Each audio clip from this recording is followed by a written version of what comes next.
एक शहर के प्रेस क्लब में महिलाओं की सुरक्षा को लेकर एक गोष्ठी थी।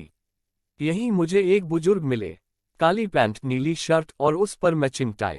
वो एक लेडी साइकिल पर सवार थे। मैं उनके सलीके और साफ सफाई को देख मैं प्रभावित हो गया। मैंने रोका और उनके बारे में जानना चाहा तो कहने लगे, कभी फुर्सत मिलेगी तो बात करेंगे। तो मैंने उनसे उनका नंबर मांग लिया।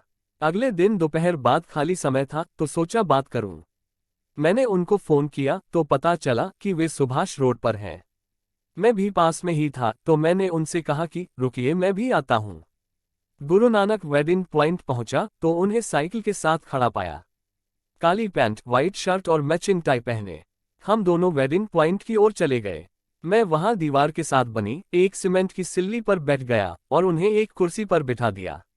मैंने उनसे उनका नाम पूछा तो बोले, प्रकाश नौंगिया। मैंने फिर सवाल किया, क्या करते हो? तो वो बोले, इलेक्ट्रिशियन हूँ। मैंने उन्हें एक मैगजीन दी और कहा कि मैं उनका इंटरव्यू करना चाहता हूँ। वह गौर से पत्रिका के पन्ने पलटने लगे। 2-3 स्कूलों के एड थे। उन्हें देखकर वो बोले, इन स्कूलों में काम दिला दो। मैंने कहा, आप क्या काम कर सकते हो? बोले, बिजली का हर काम आता है, मसलन पंखा repairing, fridge repairing, AC repairing, wiring आदि। बिजली वायर की भी सप्लाई कर लेता हूँ।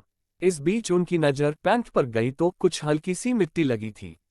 वो उसे झाड़ने लगे। प्रकाश नौंगिया 84वें साल में हैं। गर्व से बताते हैं कि उनके पिता युधिष्ठिर नौंगिया 5 भाई थे। सभी के नाम महाभारत के थे। पिता बिजली का काम करते थे। प्रकाश की schooling Saint Thomas, Saint Joseph और दून कल्चरल सेंटर, जो कि अब हेरिटेज स्कूल है, उससे हुई। 3 भाइयों और एक बहन में प्रकाश सबसे बड़े थे। राजपुर रोड पर इनके पिता की इलेक्ट्रिशियन की दुकान थी। मुझे कहा, लिखो नौंगिया एंड कंपनी और हाँ, ब्रैकेट में 1932 जरूर लिखना। मैंने होले से मुस्करा दिया। 1932 से शुरू की गई दुकान वह आज भी चला रहे हैं, लेकिन जीवन के थपेड़ों से पता नहीं क्या मिला कि आज भी किराए के मकान में रह रहे हैं। नौंगिया सामाजिक मुद्दों में लगातार भागीदारी करते रहे हैं। प्रकाश नौंगिया ने शादी नहीं की। मैंने छेड़ा, क्या किसी से प्यार हो गया था? धोखा दिया उसने? तो बोले, निजी बातों में मत जाओ, लंबी कहानी है। वह कहते हैं कि संयुक्त परिवार था तो उतनी ही समस्याएं भी थी। पिता अक्सर बीमार रहते थे तो स्कूल से आने के बाद दुकान भी संभालना पड़ता था। मैंने कहा कि जवानी में कमाया धन कहाँ है? हौले से मुस्कुराकर बोले, नुकसान हो गया, बताऊंगा फिर कभी। नौंगिया सुबह नाश्ते में एक पराठा और चाय लेते हैं। दिन में कुछ नहीं खाते, रात को भी पराठा ही खाते हैं। मैंने पूछा, अब महीने में कितना कमा लेते हो? तो बोले, कुछ तय नहीं। मैंने पूछा, आज कितना कमाया? तो बोले, आज तो अभी तक काम ही नहीं मिला। मैंने पूछा, क्या आप चाय पिएंगे?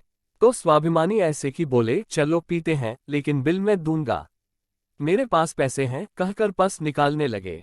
मैंने कहा, नहीं, बिल मैं दूंगा, लेकिन वह नहीं माने तो मैंने चाय की बात ये कहकर टाल दी कि आपके घर आऊंगा तो पीऊंगा। मैं और कुरेदना चाहता था, लेकिन मंजे हुए खिलाड़ी की तर्ज पर उन्होंने कहा कि घर आओगे तो बताऊंगा। फिर कुछ विजिटिंग कार्ड निकाल कर मुझे दिए और कहने लगे, मुझ पर कुछ लिखना विखना बाद में, पहले मुझे काम दिलवाओ। मैंने उन्हें वादा किया कि हर संभव कोशिश करूंगा। जाते समय मैंने उनकी साइकिल के हैंडल में लटके बैग की ओर इशारा किया कि इसमें क्या है? मासूम सी हंसी के साथ बोले, बिजली के औजार हैं और कुछ कागज पत्र, मेरे जीवन भर की जमा पूंजी।